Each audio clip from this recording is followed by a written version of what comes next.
dokter.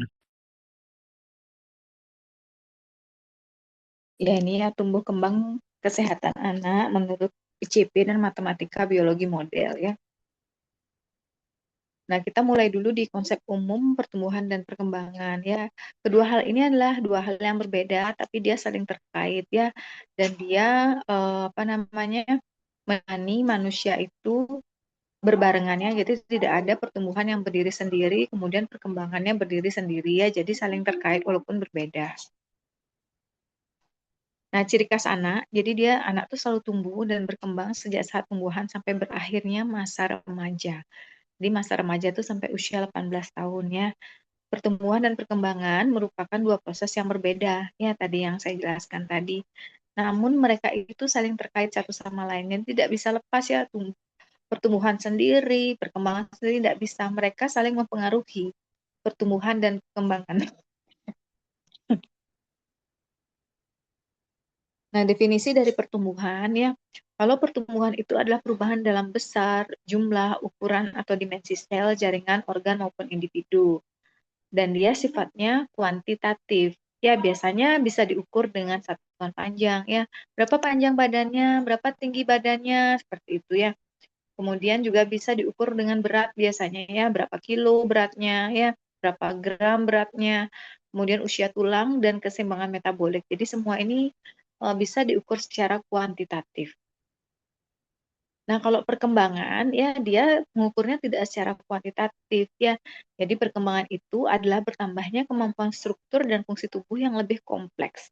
Dia memiliki pola yang teratur. Jadi misalnya perkembangan motorik itu dari kranial ke kaudal ya, dari atas sampai bawah ya. Jadi dia yang kuat itu biasanya dari kepala dulu, kemudian ke leher, kemudian pinggang, kaki ya. Makanya anak itu kan kita lihat polanya tuh sama semuanya ya. Jadi kepalanya dulu yang tegak ya. Setelah kepalanya tegak, nanti dia bisa guling kanan kiri ya. Kemudian setelah itu bisa duduk, kemudian bisa berdiri. Nah, itu kan kok berdiri udah otot tungkai. Kemudian bisa jalan ya. Jadi otot-otot dan di eh, apa namanya? Di ininya ya, di pedisnya ya, sudah kuat otot-otot pedisnya ya. Nah, termasuk dalam perkembangan ini adalah perkembangan emosi juga ya, intelektual, kemudian tingkah laku sebagai hasil interaksi dengan lingkungan. Nah, kalau tadi pertumbuhan sifatnya kuantitatif, kalau perkembangan ini bersifat kualitatif. Bisa diukur, hanya pengukurannya biasanya lebih sulit daripada pertumbuhan. Nah, tahap pertumbuhan dan perkembangan ya, dia berlangsung teratur, saling terkait dan berkesinambungan ya. Nah, dimulai dari masa pranatal dan masa postnatal. Nah, masa pranatal atau masa intrauterin. Jadi dimulai dari masa embrio ya, jadi konsepsi sampai dengan usia 8 minggu, kita sebut itu adalah masa embrio. Kemudian dari usia 9 minggu sampai dengan lahir ya, di luar masa embrio. Nah, ciri-ciri dari tumbuh kembang anak ya. Jadi tumbuh kembang itu adalah proses kontinu yang dipengaruhi oleh faktor genetik dan lingkungan. Biasanya polanya itu sama. Jadi yang seperti saya bilangnya, jadi kekuatan tuh dari kranial ke kaudal. Ya enggak ada yang misalnya anak atau bayi itu bisa jalan dulu, baru bisa dia guling-guling ya, baru bisa kepalanya tegak. Pasti mulai dari kepalanya tegak dulu, bisa guling-guling, bisa tengkurap, bisa balik dari tengkurap, terus bisa bisa apa jalan-jalan ya, itu polanya dari kranial ke kaudal. Nah, ada yang terbalik ya. Jadi pola perkembangannya sama, hanya kecepatannya berbeda. Jadi misalnya eh, bayi A ya dia bisa jalan di usia 12 bulan, tapi bayi B bisa jalan di usia 10 bulan. Kemudian bayi C bisa jalan 15 bulan ya. Nah, ini masih normal tapi dengan kecepatan yang berbeda-beda. Nah, perkembangan biasanya terkait dengan pematangan saraf. Aktivitas seluruh tubuh diganti respon individu yang khas ya. Kemudian arah perkembangan anak dari kaudal dan atau proximodistal ya. Jadi saya bilang itu ya dari sefal atau kranio ya ke kaudal, dari atas ke bawah ya. Nah, faktor-faktor apa saja yang mempengaruhi tumbuh kembang? Jadi faktor-faktor yang mempengaruhi pertumbuhan dan perkembangan yang optimal adalah genetik dan lingkungan. Jadi walaupun genetiknya baik, tapi lingkungannya tidak mendukung ya, nah ini tidak akan tercapai pertumbuhan dan perkembangan yang optimal. Contohnya misalnya secara genetik dia punya genetik dari orang tuanya dengan IQ yang superior gitu contohnya. Nah, tetapi lingkungan tidak mendukung ya, jadi setelah lahir malnutrisi ya, kemudian apa namanya, dia status gizinya selalu di bawah ya, kemudian ada kekerasan, ya kemudian stimulasinya juga tidak cukup, ya kemudian untuk menjaga kesehatan saya bayinya nggak pernah diimunisasi. Nah ini tentu saja anak itu tidak akan bisa tumbuh dan berkembang yang optimal ya. Jadi selain genetik, lingkungan yang baik juga akan mempengaruhi pertumbuhan dan perkembangan yang optimal. Nah, faktor genetik ya ini yang disebut juga sebagai faktor bawaan ya, biasanya dipengaruhi oleh suku bangsa dan ras ya. Nah, kalau faktor lingkungan, nah ini adalah faktor yang menentukan optimalisasi potensi bawaan yang seperti saya ceritakan tadi ya.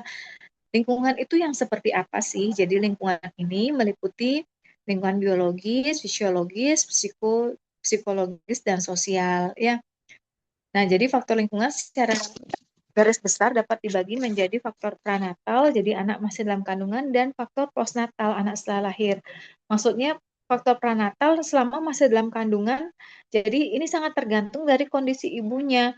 Apakah ibunya cukup nutrisi, apakah ada penyakit-penyakit kronis atau komorbiditas penyakit yang dialami oleh ibunya, ya apakah ibunya tumbuh dalam suasana yang tenang atau penuh dengan lingkungan yang penuh dengan apa namanya di daerah perang gitu ya yang cemas terus-terusan ya atau ibunya stres. Nah, ini akan mempengaruhi juga optimalisasi dari tumbuh kembang anak.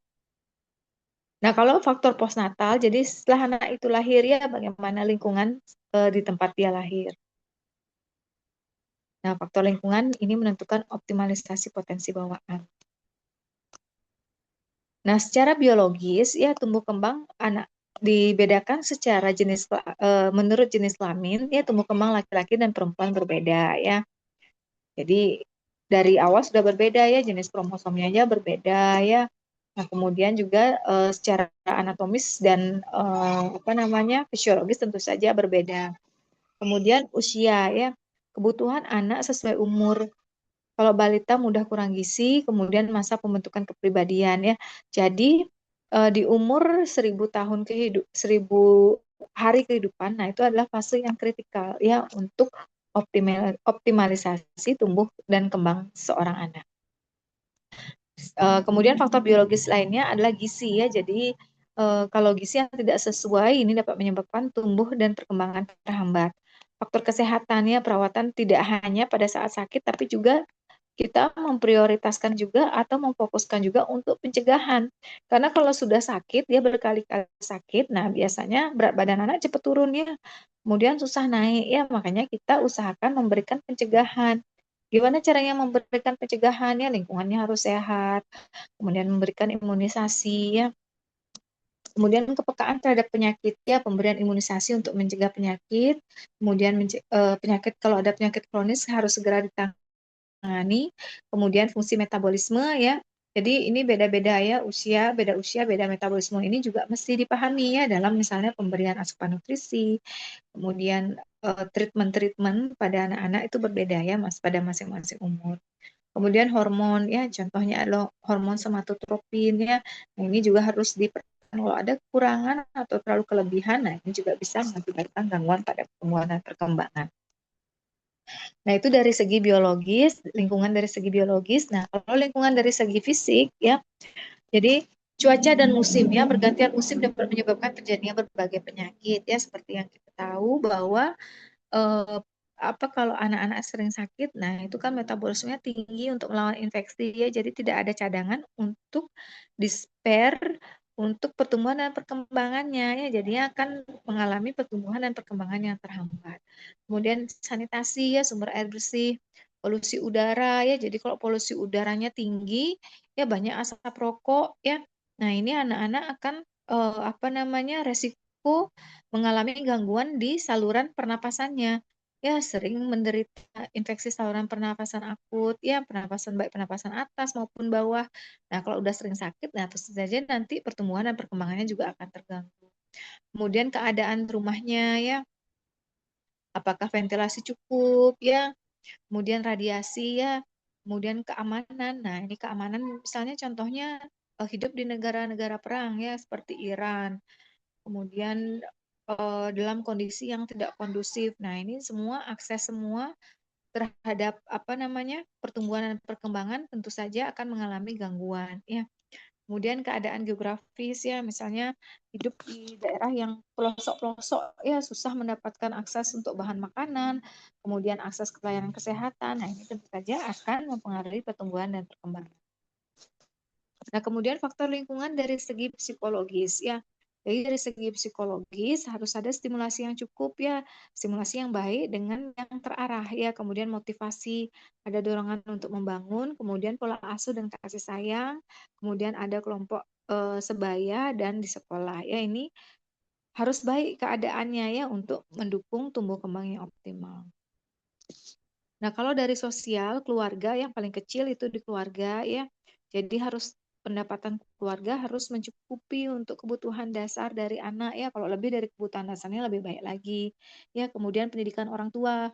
Jadi kalau pendidikan orang tua yang tinggi, nah tentu saja pemahaman, kemudian juga akses untuk mencari pelayanan kesehatan, kemudian pengetahuan mengenai pertumbuhan dan perkembangan. Nah, itu pasti akan semakin baik. Kemudian jumlah saudara ya, jadi kalau saudaranya banyak tentu saja mungkin ya orang tua tidak memiliki cukup waktu untuk memberikan porsi perhatian dan fokus yang sama ke masing-masing anaknya ya. Jadi yang keluarga yang memiliki anak yang banyak, nah itu berisiko ada salah satu atau beberapa anaknya yang mengalami gangguan pertumbuhan dan perkembangan. Kemudian kepribadian ayah ibu, nah ini juga sangat mempengaruhi ya, karena dia memberikan contoh di rumah. Kemudian adat istiadat, kemudian agama juga berpengaruh ya terhadap tumbuh kembang seorang anak. Nah, kemudian tadi kan untuk faktor lingkungan berdasarkan waktunya dibagi menjadi pranatal dan sebelum lahir dan postnatal atau setelah lahir. Nah, untuk faktor lingkungan pranatal itu meliputi gizi ibu pada saat hamil, kemudian mekanis ya keadaan dalam intrauterinnya, kemudian apakah terpapar zat kimia yang berbahaya, kemudian hormon, radiasi, infeksi, stres, kekebalan tubuh dan anoksia embrio yang disebabkan oleh berbagai macam hal ya. Nah, untuk faktor lingkungan postnatal ya, jadi bisa dibedakan menjadi seperti yang tadi dijelaskan ya, biologis, fisik, psikososial, dan faktor keluarga. Nah, untuk mendapatkan hasil yang optimal terhadap pertumbuhan dan perkembangan, ini perlu adanya dua hal yang saling mendukung, yaitu potensi genetik dan interaksi lingkungan. Nah, kemudian kita lanjut ke pertumbuhan dan perkembangan prenatal. Nah, ini model. Jadi model atau polanya, pola pertumbuhan dan perkembangan itu hampir sama ya, cuman kecepatannya berbeda-beda pada masing-masing anak ya. Tapi walaupun dengan kecepatan yang berbeda-beda, ada range-nya ya. Jadi jangan jangan berpatokan bahwa oh kecepatannya kan berbeda. Misalnya bayi A bisa jalan di 10 bulan, kemudian bayi B umur 5 tahun baru jalan. Nah, itu kan terlalu jauh. Jadi harus ada range yang normal. Nah, biasanya range yang normal tuh biasanya berjalan di usia mulai 10 bulan sampai 18 bulan ya, Dek ya. Nah, kalau udah lewat masa itu ya udah kita anggap nggak normal biasanya. Nah, pertumbuhan pada masa janin ini merupakan pertumbuhan yang paling pesat, ya tumbuh dari 0,000175 gram ya hanya setitik menjadi saat lahir itu rata-rata di 3.700 gram ya atau paling sedikit di 2.500 gram. Kemudian panjang badan yang hanya 0,01 cm menjadi 50 cm ya dalam prenatal ya. Kemudian pertumbuhan dan perkembangan yang terjadi, nah itu secara somatik ya, sel-sel tubuh membelah, kemudian pertumbuhan dan perkembangan neurologi, sel-sel saraf, kemudian perilaku. Nah, perkembangan somatik ya, jadi terdapat perubahan dari sel tunggal sehingga terbentuk seorang bayi ya, jadi masa dibagi menjadi masa embrional dan masa janin. Masa embrional ini adalah di usia 0 hingga 8 minggu, kemudian masa janin adalah di 9 minggu hingga lahir. Nah, apa yang dimaksud dengan masa embrional ya? Jadi masa embrional itu adalah sejak dimulainya pembuahan sampai usia kehamilan 8 minggu atau 2 bulan ya. Sel telur atau ovum yang dibuahi dengan cepat itu akan menjadi bentuk organisme.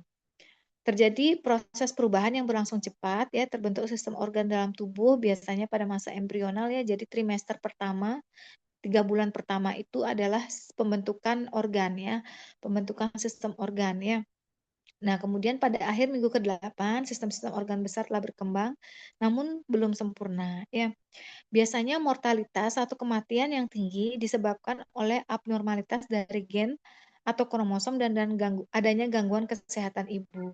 Biasanya kalau makin tua usia ibu makin besar kemungkinan terjadinya kelainan kromosom. Nah, kalau terjadi infeksi TORCH ya, ini terjadi pada trimester pertama atau 3 bulan pertama. Nah, ini biasanya kalau di trimester pertama biasanya sering menyebabkan kematian ya.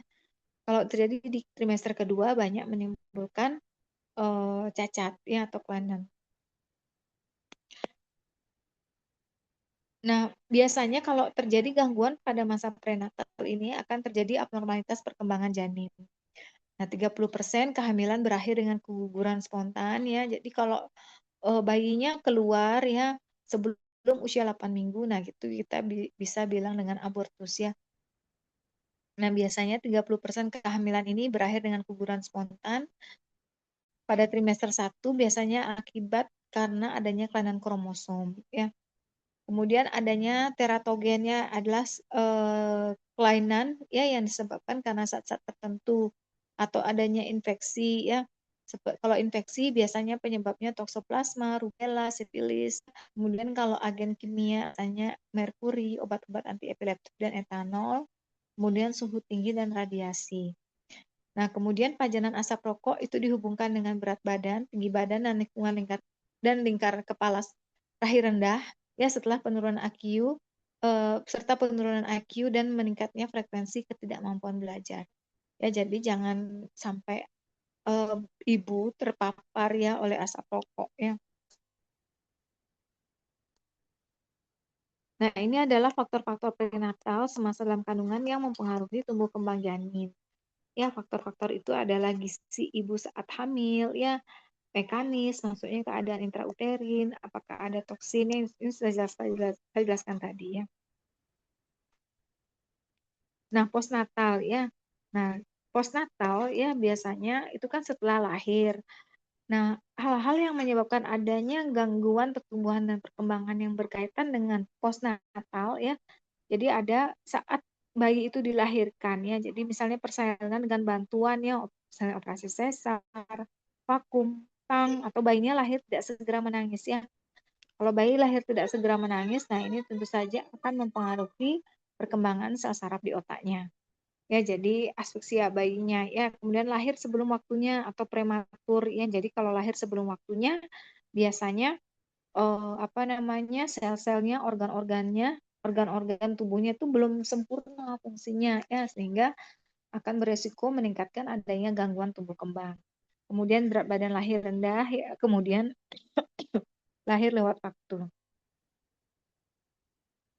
Nah, ini adalah hasil penelitian ya outcome atau luaran pada usia 8 tahun pada bayi-bayi yang berat lahir amat sangat rendah ya atau BBLASR yang di bawah 1000 gram. Ya, terdapat disabilitas seperti cerebral palsy, kemudian disabilitas intelektual ya sekarang sudah tidak dipakai istilah mental retardation. Sekarang istilahnya adalah disabilitas intelektual, kemudian gangguan penglihatan ya, gangguan pendengaran dan gangguan kejang ya. Yang paling banyak itu adalah gangguan penglihatan sehingga bayi dengan berat lahir kurang dari 1 kilo itu sangat memerlukan dilakukannya screening untuk mengetahui apakah ada gangguan penglihatan, pendengaran pada bayi tersebut. Nah, kita mulai di masa neonatal ya. Jadi apa yang didefinisikan sebagai masa neonatal? Jadi masa neonatal itu adalah usia seorang bayi itu adalah 0 sampai 28 hari. Kalau lebih dari 28 hari kita bilangnya sudah bayi ya. Kemudian pada saat masa neonatal ini adalah adaptasi dengan lingkungannya sangat besar karena sebelumnya dia kan tinggalnya di intrauterin di dalam kandungan ya. Setelah lahir dia harus menyesuaikan diri ya dengan keadaan di luar dan terjadi perubahan sirkulasi darah ya. dari di dalam intrauterin dan di luar uteri di setelah lahir ya. Jadi kalau misalnya pada saat dia intrauterin ya, sirkulasi darahnya paru-paru tuh juga belum mengembang ya. Dia baru mengembang setelah di luar ya. Kemudian mulai berfungsi organ-organ tubuh lainnya. Kemudian masa bayi dini. Yang dikatakan masa bayi dini adalah usia 1 hingga 12 bulan. Ya, jadi setelah masa neonatus ini. Kemudian biasanya pada usia 1 hingga 12 bulan terjadi pertumbuhan yang pesat. Jadi nanti kalau kalian perhatikan, bayi-bayi di setiap bulan itu mungkin berat badannya itu cepat naiknya ya. Jadi di usia 1 bulan, misalnya berat badan 3 kilo, di 2 bulan udah naik sekilo, sekilo, sekilo gitu ya. Jadi bayi itu kelihatan cepat besarnya. Kemudian pada masa bayi ini terjadi proses pematangan berlangsung kontinu ya, terutama pada fungsi sistem saraf. Kemudian masa bayi akhir ya, yang dinamakan masa bayi akhir kalau usianya berkisar di 1 hingga 2 tahun ya. Kecepatan pertumbuhan biasanya mulai menurun, jadi tidak sepesat masa pertumbuhan pada bayi di usia 1 hingga 12 bulan. Kemudian terdapat kemajuan dalam perkembangan motorik ya, jadi dari jalan, kemudian jalannya lancar, bisa lari, bisa naik tangga, bisa nendang bola ya. Ini di usia 1 hingga 2 tahun.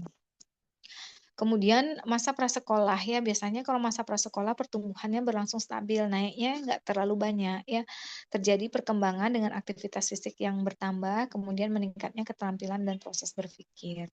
Kemudian masa sekolah ya, prapubertas wanita usia 6 hingga 10 tahun, laki-laki 8 hingga 12 tahun. Nah, biasanya pertumbuhan ini lebih cepat dibandingkan masa prasekolah ya. Jadi terdapat growth spur ya, kemudian keterampilan dan intelektualnya juga semakin berkembang. Kemudian biasanya senang secara perilaku, senang bermain berkelompok dengan jenis kelamin yang sama. Nah, kemudian memasuki masa remaja ya. Jadi masa remaja itu wanita 10 hingga 18 tahun, laki-laki 12 hingga 20 tahun. Ini merupakan periode transisi dari periode anak ke dewasa. Terjadi percepatan pertumbuhan berat badan dan tinggi badan yang sangat pesat ya. Kemudian terjadi pertumbuhan dan perkembangan pesat pada alat kelamin dan timbul tanda tanda kelamin sekunder ya. Biasanya mulai muncul perkembangan seks sekunder itu ya, kalau pada wanita payudaranya mulai membesar, kemudian muncul bulu ya, atau rambut halus di ketiak maupun di daerah pubis. Kemudian itu ya, jadi pembagian dari masa-masa menurut usianya ya. Nah, biasanya pada masa setelah lahir ya, pada saat bayi dini ya. Nah, itu masalah-masalah yang sering timbul adalah gizi kurang ya, banyak anak GTM biasanya ya di sini ya, imunisasinya tidak lengkap ya. Nah, imunisasi tidak lengkap bisa karena faktor memang tidak diimunisasi, orang tua tidak diimunisasi, atau dia terlambat mengikuti jadwal imunisasi ya, biasanya karena sering sakit anaknya ya. Kemudian masalah masalah lain adalah penyakit yang diderita anak ya. Kemudian keterlambatan perkembangan, faktor lingkungan, faktor psikososial. Nah, keterlambatan perkembangan yang bisa dievaluasi ini adalah perkembangan dalam bidang bahasa, perkembangan dalam motorik kasar, motorik halus, dan perkembangan sosialnya.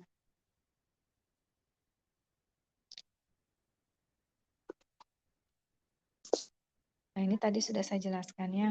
Nah, pola umumnya, jadi pola umum masa janin dan bayi percepatan kemudian melambat pada masa remaja.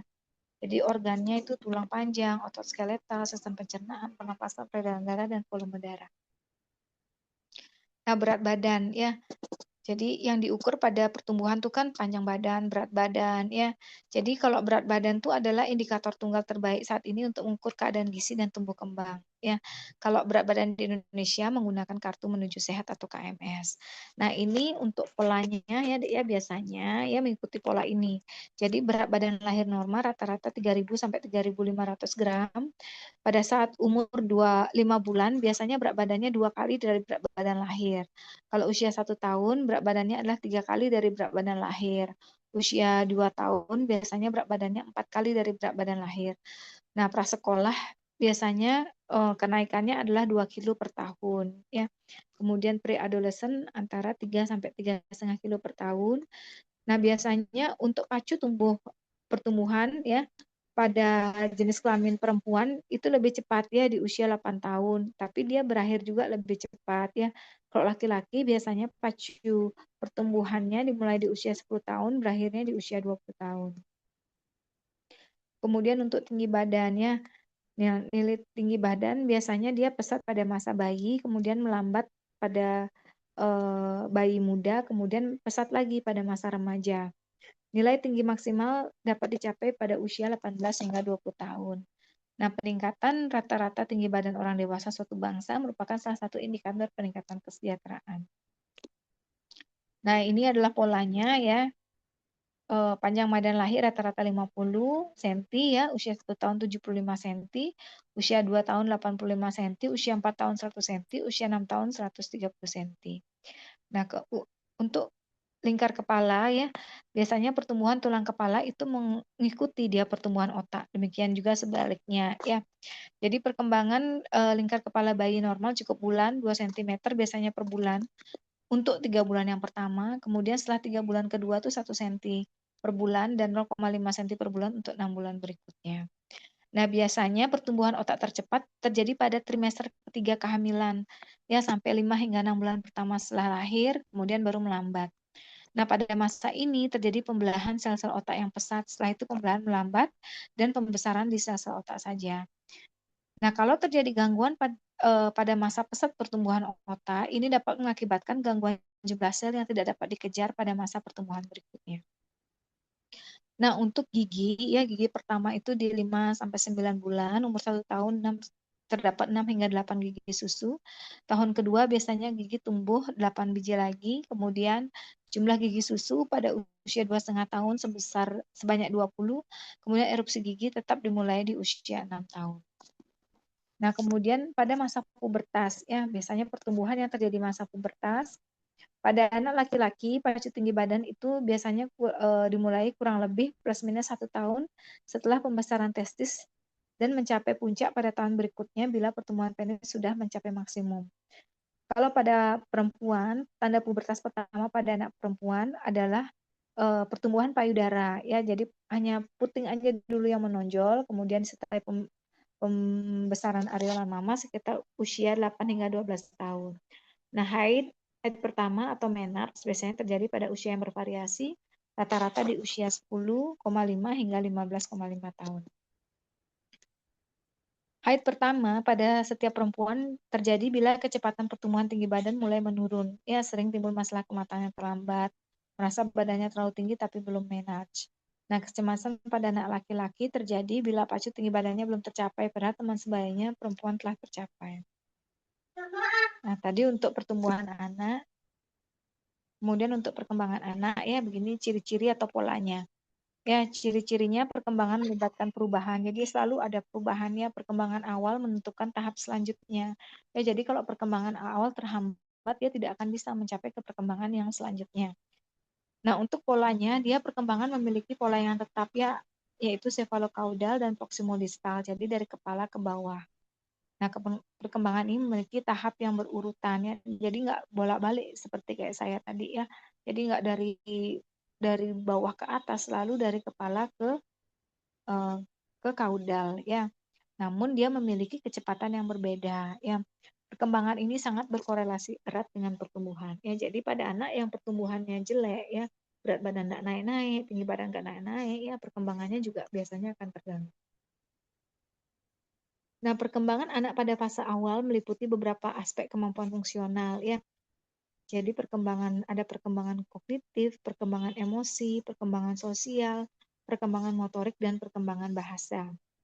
Jadi ini perkembangan kognitif adalah segala sesuatu yang berhubungan dengan konsep mengetahui, termasuk di dalamnya mendapat informasi, berpikir, dan lain-lain. Kemudian perkembangan emosi ya, bagaimana mengelola emosinya ya, kemudian inhibisi ya, termasuk dalam fungsi eksekutif ya.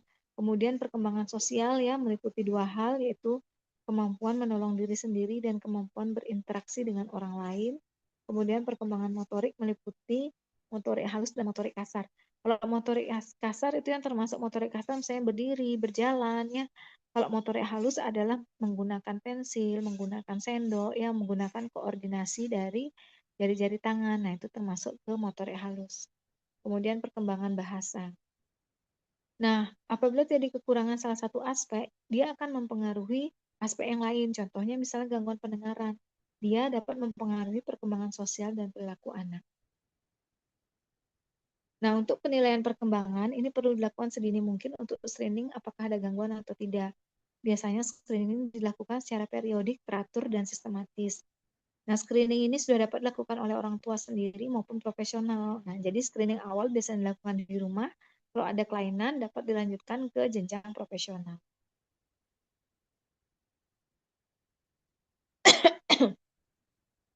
Nah, tadi ya, jadi polanya sama, tapi terdapat variasi pada pola kesehatannya, ya, baik pada perkembangan motorik, sosial, maupun perilaku. Contohnya kemampuan berjalan, ya.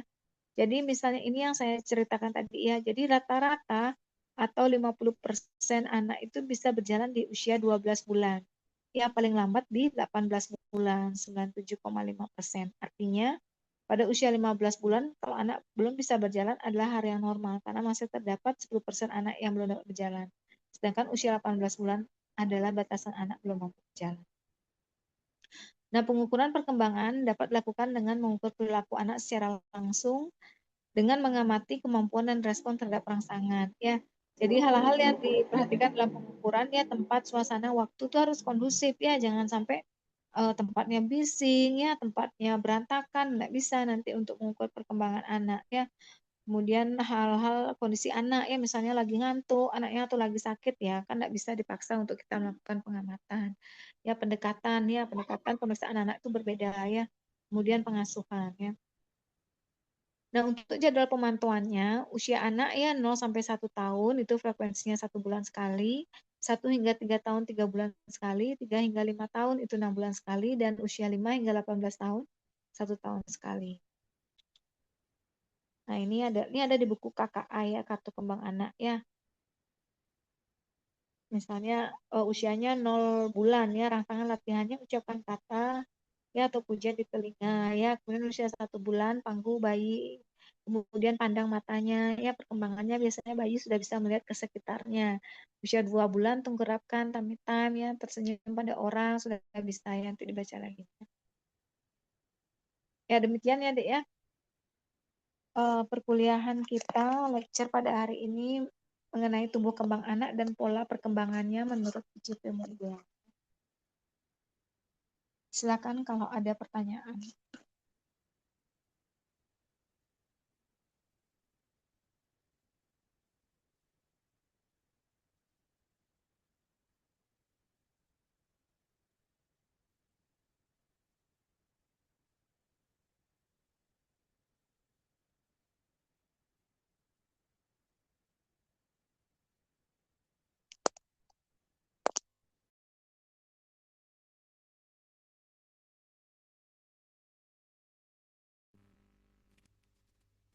Izin bertanya, dokter.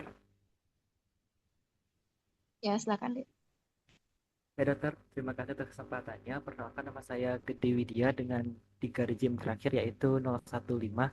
Di sini saya izin bertanya terkait dengan perkembangan dan juga pertumbuhan anak, dokter ya, yang berkaitan juga dengan cerebral palsy yang sempat dokter singgung pada salah satu slide. Di mana di slide tersebut kan berkaitan dengan berat badan begitu. Di sini saya ingin bertanya, jika seumpamanya ada sebuah kasus seperti itu, di mana ada seorang ibu yang melaporkan bahwasanya anak dia itu mengembangkan gejala-gejala cerebral palsy di umur yang sudah mengidap 4, 5, atau 6 tahun seperti itu. Dan ibu ini melaporkan ketika baru lahir secara Apgar score, secara berat badan dan lain sebagainya itu normal. Apakah mungkin kira-kira dokter cerebral palsy ini dikembangkan selama fase perkembangan dan pertumbuhan setelah kelahiran ya, seperti itu? Atau mungkin malah cerebral palsy ini itu berkembang sebelum kelahiran namun gagal deteksi dini setelah kelahiran tersebut, dokter? Terima kasih, dokter.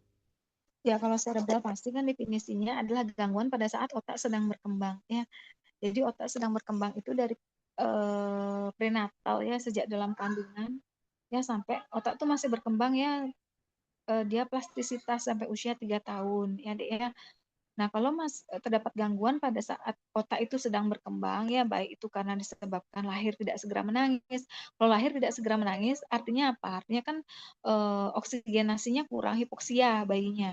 Ya, jadi kekurangan oksigen ya, apalagi ke otak ya.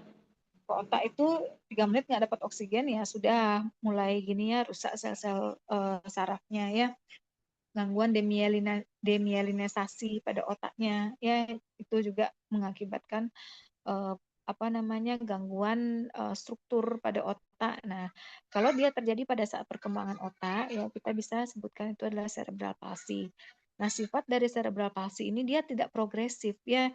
Maksudnya kerusakannya yaitu dia tidak meluas dia kerusakannya ya. Nah, tapi anak itu kan kemampuannya seiring waktu seharusnya bertambah ya. Tapi pada cerebral palsy biasanya dia kesulitan mencapai ke tingkat berikutnya agak lama.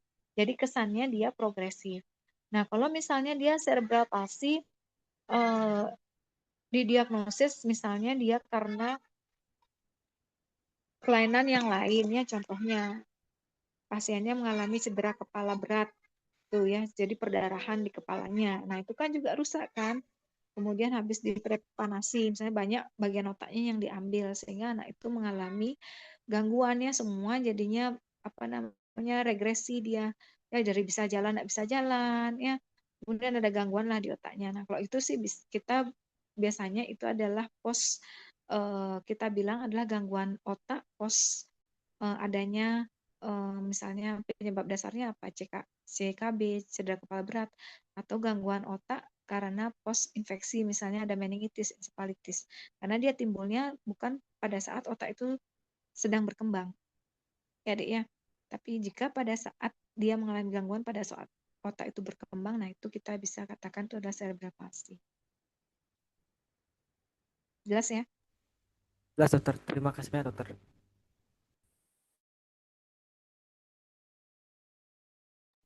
Baik dokter, mungkin saya izin untuk bertanya nih dokter.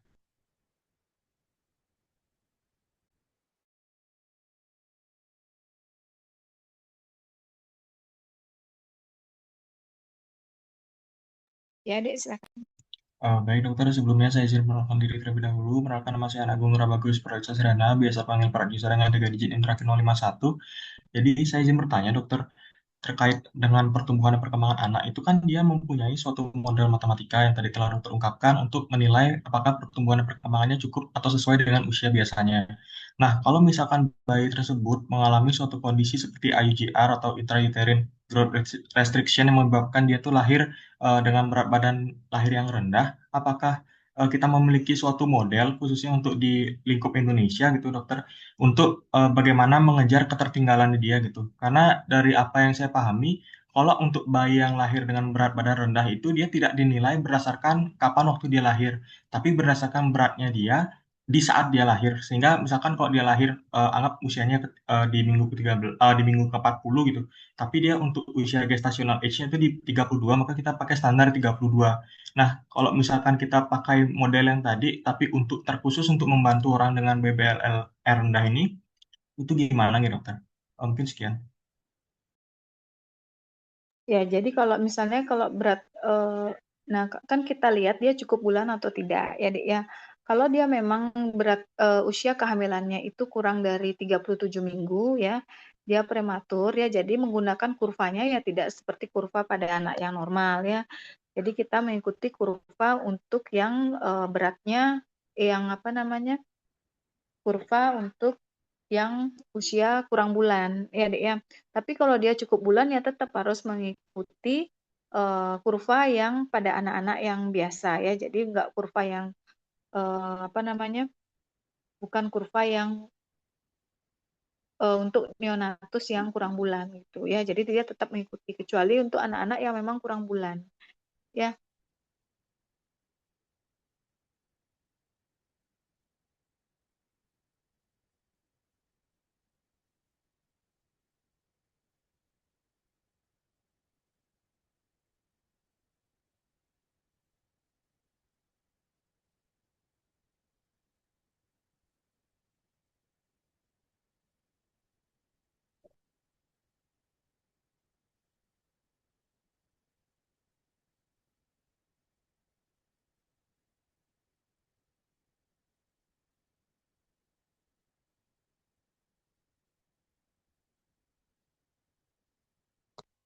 Jelas ya, Dek ya?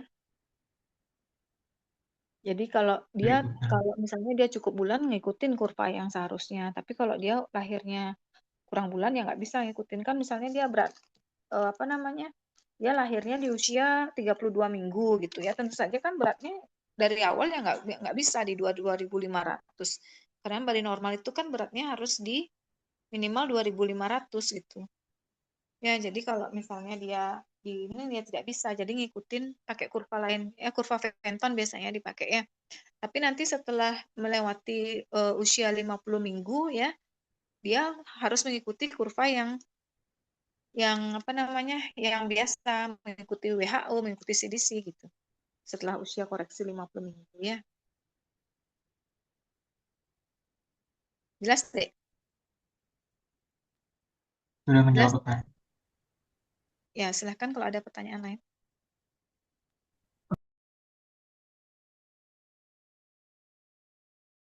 Izin,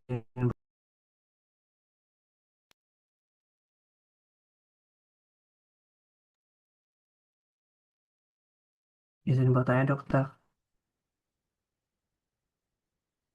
Ya, silahkan. Baik, terima kasih kesempatannya. Perkenalkan saya Aldo Sulkemia dengan digit NIM terakhir 001. Nah, di sini saya mau bertanya tadi tentang yang 1.000 hari pertama kehidupan kayak gitu dokter. Nah, pertanyaan saya di sini, bagaimana gangguan gizi dan hipoksia itu pada hipoksia kronis pada periode 1.000 hari pertama kehidupan itu yang dapat itu mengubah jumlah dan kualitas sel otak secara permanen kayak gitu. Nah, sehingga dari 1.000 hari pertama itu kehidupan yang terjadi kualitas itu, meskipun status gizinya anak sudah diperbaiki setelah usia 2 tahun, tapi keterlambatan yang perkembangan kognitifnya itu dan perilakunya tetap sulit dikejar kayak gitu, dokter. Ya, kalau apa namanya? Jadi 1.000 hari pertumbuhan itu kan bukan hanya nutrisi aja deh ya. Jadi stimulasi itu juga penting ya agar sel-sel otaknya berkembang dengan optimal ya. Jadi bukan hanya nutrisi aja ya. Jadi walaupun nutrisinya baik tapi tidak cukup stimulasi. Kemudian screening untuk berbagai kelainan-kelainan yang mungkin menyertai tidak dilakukan yang ternyata ada kelainan itu ya kalau tidak dikoreksi ya tentu saja akan mempengaruhi pertumbuhan dan perkembangan. Ya, jadi bukan hanya soal udah dikasih makan itu udah sesuai dengan ini, tapi kan kalau misalnya dia pada 1.000 hari pertama kehidupan ya adanya gangguan-gangguan atau keadaan yang lain ya, misalnya gangguan penglihatan, gangguan pendengaran, nah itu tidak dikoreksi, bagaimana dia bisa tumbuh dan berkembang secara optimal. Ya, jadi hal-hal lain itu juga perlu diperhatikan ya. Dokter, terima kasih banyak dokter.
Izin bertanya, dokter.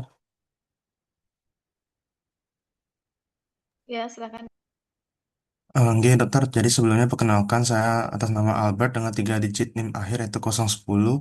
Jadi saya izin bertanya terkait tumbuh kembang anak nih ke dokter, terutama pasca kelahiran, di mana nih kan ketika kita membicarakan tumbuh kembang Nike, kita akan melihat pada 1.000 hari awal kelahiran seperti itu, nggih dokter. Jadi di awal setelah bayi itu lahir, itu kan nanti akan diberikan ASI oleh ibunya. Tetapi ada pada beberapa kasus oleh ibu tersebut ASINya tidak bisa keluar. Di mana kita tahu bahwa ASI merupakan makanan yang sangat penting bagi bayi yang baru lahir terutama karena dia mengandung banyak nutrisi dan juga sistem imun yang dapat membantu tumbuh kembang dari bayi tersebut. Untuk Nike, apakah ada alternatif lain, dokter? Mungkin dari susu formula Nike, tapi untuk susu formula Nike apakah khusus nih? Karena untuk susu formula biasanya kan kalau yang di pasaran itu mas ada kandungan gulanya di mana kan tidak kurang cocok lah seperti itu untuk untuk bayi yang baru lahir. Apakah ada yang susu formula khusus seperti itu agar pertumbuhan dari bayi tersebut tidak terhambat ke depannya? Mungkin sekian pertanyaan dari saya, dokter. Terima kasih.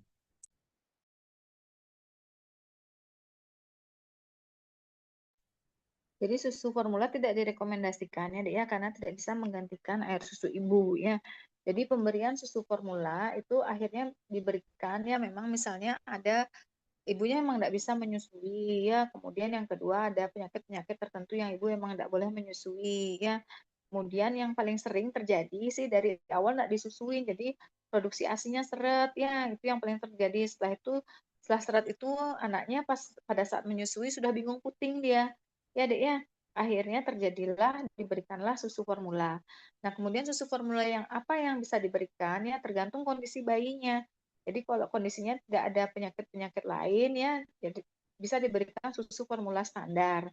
Nah, kemudian kalau misalnya ada alergi susu sapi, tentu saja harus diberikan susu formula dengan tidak ada protein susu sapinya ya, atau yang terhidrolisis ekstensif, atau yang sama sekali tidak ada protein susu sapinya. Kemudian kalau terjadi permasalahan dalam apa namanya berat badannya ya, jadi berat badannya tidak tercapai dengan target, nah itu diberikan susu formula yang tinggi kalorinya ya, gitu. Jadi berdasarkan individual, jadi sifatnya sesuai masing-masing individu ya, tidak bisa disamaratakan, tergantung dari yang mendasarinya apa gitu ya, Dek ya. Baik, dokter. Terima kasih banyak, dokter. Silakan kalau ada pertanyaan lain lagi.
Izin dokter, dari angkatan kami sepertinya sudah tidak ada lagi yang hendak bertanya. Baik, kalau tidak ada lagi, kita akhiri ya pertemuan lecture pada hari ini. Selamat siang, saya izin live ya.